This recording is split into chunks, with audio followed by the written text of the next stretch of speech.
샬롬, 이동춘 목사입니다. 오늘도 여러분의 삶이 주님의 평안으로 가득하시길 기원하며 하나님의 말씀을 나누겠습니다. 오늘 주시는 말씀은 다니엘 7장과 8장 말씀입니다. 이 말씀 중에 7장 1절로부터 8절을 읽도록 하겠습니다. 바벨론 벨사살 왕 원년에 다니엘이 그의 침상에서 꿈을 꾸며 머릿속으로 환상을 받고 그 꿈을 기록하며 그 일의 대략을 진술하니라. 다니엘이 진술하여 이르되 내가 밤에 환상을 보았는데 하늘에 내 바람이 큰 바다로 몰려 불더니 큰 짐승 넷이 바다에서 나왔는데 그 모양이 각각 다르더라. 첫째는 사자와 같은데 독수리의 날개가 있더니 내가 보는 중에 그 날개가 뽑혔고 또 땅에서 들려서 사람처럼 두 발로 서게 함을 받았으며 또 사람의 마음을 받았더라. 또 보니 다른 짐승 곧 둘째는 곰과 같은데 그것이 몸 한쪽을 들었고 그 입의 이 사이에는 새 갈빗대가 물렸는데 그것에게 말하는 자들이 있어 이르기를 일어나서 많은 고기를 먹으라 하였더라. 그 후에 내가 또 본즉 다른 짐승 곧 표범과 같은 것이 있는데 그 등에는 새 날개 넷이 있고 그 짐승에게 또 머리 넷이 있으며 권세를 받았더라. 내가 밤 환상 가운데 그 다음에 본 넷째 짐승은 무섭고 놀라우며 또 매우 강하며 또 쇠로 된 큰 이가 있고 이가 있어서 먹고 부서뜨리고 그 나머지를 발로 밟았으며 이 짐승은 전에 모든 짐승과 다르고 또 10뿔이 있더라. 내가 그 뿔을 열심히 보는 중에 다른 작은 뿔이 그 사이에서 나더니 첫 번째 뿔 중에 셋이 그 앞에서 뿌리까지 뽑혔으며 이 작은 뿔에는 사람의 눈 같은 눈들이 있고 또 입이 있어 큰 말을 하였더라. 아멘. 다니엘 7장 8장 말씀을 본문으로 다니엘 서강의 9번째 시간, 인간의 역사와 하나님의 심판 그 첫 번째 시간의 말씀을 나누도록 하겠습니다.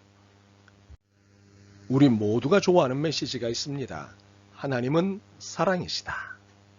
이 메시지를 좋아할 수밖에 없는 이유는 모두가 진정한 사랑에 목말라 하고 있기 때문입니다. 사랑의 이름으로 많은 행위들이 이루어지지만 온전한 만족을 느끼지 못합니다. 반면에 하나님의 사랑은 완전하심으로 이 사랑을 만나면 삶이 흡족해집니다. 그런데 하나님의 사랑에 대해 잘못 이해하는 부분이 있습니다. 그것은 인간의 사랑의 개념으로 하나님의 사랑을 이해하려는 사실입니다. 특히 오늘의 사람들은 사랑을 편리하고 쉬운 것으로 이해합니다. 자기중심적 이해이고 계산적인 이해입니다. 그래서 하나님의 사랑을 나의 안녕을 위한 보증수표로 생각합니다. 심지어는 심판 없는 사랑으로 정리합니다. 그러나 하나님의 사랑은 모든 것을 다 수용하시는 무한하신 은혜이시지만 원칙 없는 사랑이 아니십니다. 우선은 예수 그리스도를 믿지 않는데 믿는 자나 믿지 않는 자 모두에게 공히 같은 사랑을 주시는 하나님이 아니십니다. 또한 같은 믿는 자라도 하나님의 명령에 거하는 자와 거하지 않는 자 모두에게 같은 사랑을 주시는 하나님이 아니십니다. 하나님의 사랑에는 공평이 있습니다. 하나님의 사랑에 공평이 있다는 것은 심판이 있다는 것입니다. 그러므로 하나님의 심판을 뺀 사랑의 메시지는 무효이고 비성경적입니다. 이는 사람의 귀를 좋게 하는 것에 불과합니다. 사랑의 하나님은 단 한 번도 심판이 없다고 말씀하시지 않기 때문입니다. 심판이 없다고 하거나 약화시킨 것은 인간들의 장난입니다. 다니엘서는 사랑의 하나님의 심판을 분명하게 보여주고 있습니다. 특히 오늘의 본문인 7장에서부터 마지막 장인 12장에 이르기까지 하나님의 심판이 무엇인지 구체적으로 보여줍니다. 오늘은 우선 하나님의 심판이 어떤 형태로 진행되는지를 살펴볼 것입니다. 이는 이런 것이 하나님의 심판이구나 하는 것을 보게 하려는 것입니다.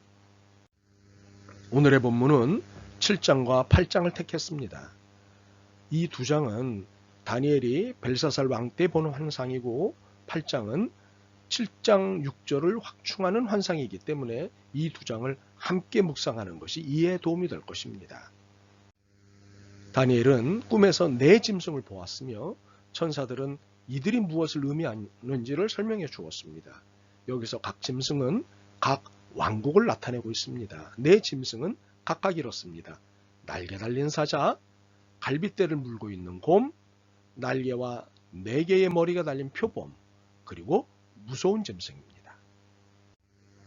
첫 번째로 날개가 달린 사자는 바벨론 제국을 상징합니다. 바벨론에는 잘 알려진 신상이 있는데 그것이 날개 달린 사자입니다. 바벨론은 그 당시 세계를 지배하는 거대한 권력이었습니다. 그러나 5장에서 설명되어 있듯이 몇 년 안에 멸망할 것입니다. 그 이유는 벨사살의 우상숭배 죄로 인한 것이었습니다. 두 번째는 갈빗대를 물고 있는 곰은 메대와 바사 제국을 상징합니다. 메대와 바사는 곰과 같이 난폭한 군사력으로 유명합니다. 곰이 물고 있는 갈빗대가 3개인데 이는 애굽, 바벨론, 그리고 리비아라는 3제국을 의미합니다. 여기서 곰이 몸 한편 들고 서 있는데 이는 제국의 한편인 바사가 다른 한편인 메대보다 더욱 강하다는 것을 말합니다.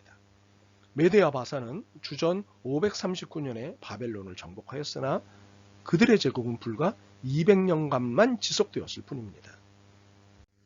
세 번째로는 날개와 4개의 머리가 달린 표범인데요.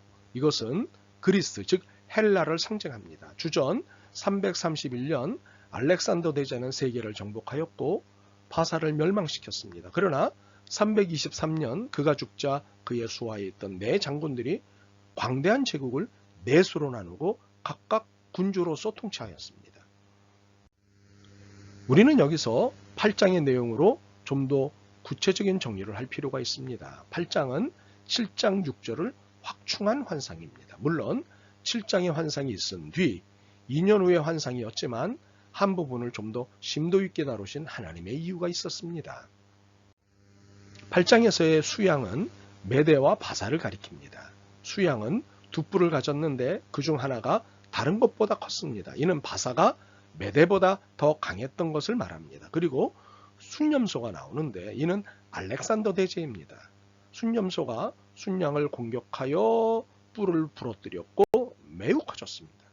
그러나 그 큰 뿔이 부러지면서 그 자리를 4뿔이 대신하는데 이는 알렉산더가 죽고 그의 4장군이 각각의 군주가 되는 것입니다. 그런데 여기서 다시 작은 뿔이 생깁니다. 7장 8절에서 작은 뿔을 보았는데 8장 9절에서 다시 작은 뿔이 나옵니다. 여기서 7장 8절에서 나오는 작은 뿔은 이 땅에 그리스도가 오시기 전에 나타날 마지막 세계 제국의 마지막 세계 통치자를 나타냅니다. 반면 8장 9절에 나오는 작은 뿔은 4뿔들 중에서 나오는데 이는 알렉산더 사후 4분할지 가운데 하나를 상징하는 것입니다. 우리는 여기서 8장 9절의 작은 뿔의 상징을 주목할 필요가 있습니다. 이 작은 뿔은 애국과 바사를 정복한 다음 팔레스틴을 침략합니다. 그리고는 유대인들을 정치적으로만 아니라 종교적으로도 공격합니다. 구체적으로 말하면 그 정복자는 성전에서 드리는 제사를 중단시킵니다. 하나님을 향한 믿음을 말살시키려고 시도합니다. 더욱이 그는 2300일 동안 성전을 짓밟고 더럽힐 것입니다. 바로 이 사람이 안디오코스 에피파네스입니다. 그는 성전에 제우스의 신상을 세우고 제단에서 돼지를 잡고 그 피를 뜰에 뿌리는 일까지 하였습니다. 이러한 가증한 일은 유대의 애국자 유다 바카비가 나타나 주전 165년 12월 25일 성전을 재헌납하고 정결케 한 그날까지 계속되었던 것입니다. 이 날수가 2300일이었던 것입니다. 그런데 이 끔찍한 일은 여기서 끝나지 않습니다. 이런 유사한 일들은 역사의 종말이 이르기까지 유사하고 다양한 형태로 나타난다는 사실입니다. 끊임없이 하나님께 드리는 예배를 방해할 것입니다. 하나님을 향한 신앙을 못마땅히 여기는 다양한 이론들이 만들어질 것이고 오히려 새로운 인간의 종교를 만들어 그것을 신으로 부르도록 강요할 것입니다. 다시 말하지만 이 가증한 일들은 역사의 종말까지 계속될 것이고 그 강도는 점점 심해질 것입니다. 네 번째로 무서운 짐승은 로마 제국을 상징합니다. 그런데 이 상징은 로마 제국을 넘어 말세를 나타냅니다. 이 짐승을 보면 10뿔이 있는데 이것은 2장에서 본 신상의 10개의 발가락과 비슷합니다. 그러므로 우리는 이 무서운 짐승을 말세에 부활한 로마 제국으로 봅니다. 8절과 20절은 둘 다 작은 뿔이 나타나서 10개의 뿔과 10개의 발가락으로 표현된 10왕국 중 3왕국을 멸망시킬 것을 말해줍니다. 바로 이 작은 뿔이 세계의 통치자, 즉 적그리스도가 될 것입니다. 7장 25절은 그의 특징을 이렇게 묘사합니다. 그가 가장 높으신 분에 대항하여 말하며 가장 높으신 분의 성도들을 괴롭히며 정해진 때와 법을 바꾸려고 할 것이다. 성도들은 한 때와 두 때와 밤때까지 그의 권세 아래에 놓일 것이다. 적그리스도의 특징은 아주 분명합니다. 하나님을 대항합니다. 그리고 그의 백성들을 괴롭힙니다. 그리고 하나님의 시간과 법을 바꾸려고 합니다. 그리고 이러한 일을 계속할 것입니다. 이제 우리는 이러한 현상들이 우리 주위에서 과연 일어나고 있는지 보기 위해 예민하고 민감해져야 합니다. 과연 오늘의 시대는 적그리스도가 활동하는 시대가 아닌가요? 아직 말세의 날이 오지 않았다고 하시는 분들은 잘 들으시기 바랍니다. 말세의 날이 언제인가요? 아무도 그 날은 모릅니다. 오직 아버지이신 하나님만이 아십니다. 그러나 말세는 이미 시작되었습니다. 예수 그리스도께서 이 땅에 오신 그날로부터 말세는 시작되었습니다. 그러므로 안일하게 말세의 때가 아직은 아니라고 한다면 참으로 큰 변을 당할 뿐더러 하나님과의 관계도 점차 불안정적이 될 수밖에 없음을 알아야 합니다. 그리고 어느 날 갑자기 심판의 날을 맞게 될 것입니다. 5번째로 다니엘은 마지막으로 하나님의 심판을 봅니다. 이 과정에서 그는 영광스러운 인자 예수 그리스도를 보았습니다. 그리고 예수 그리스도께서 심판을 주도하시는 것을 보았습니다. 그렇게 세상을 자기 것인 양 큰 소리를 치던 모든 것들, 그리고 적그리스도는 그들의 권세를 빼앗기고 멸망하여 없어지게 됩니다. 이제 그들이 휘두르던 권력은 본래의 주인이신 하나님께 돌아갑니다. 그리고 그 권력을 하나님의 백성들에게 나누어 주십니다. 하나님의 백성은 하나님과 더불어 영원히 통치하게 될 것입니다. 아멘. 다니엘은 이 환상을 보고 너무 놀라 얼굴색이 변하였습니다. 그러나 이 환상은 마음에 두었습니다. 이 비밀을 깨달은 자들은 다 다니엘과 같이 두렵고 떨릴 것입니다. 참으로 힘이 들 것입니다. 그러나 이것은 마음에 간직할 사실입니다.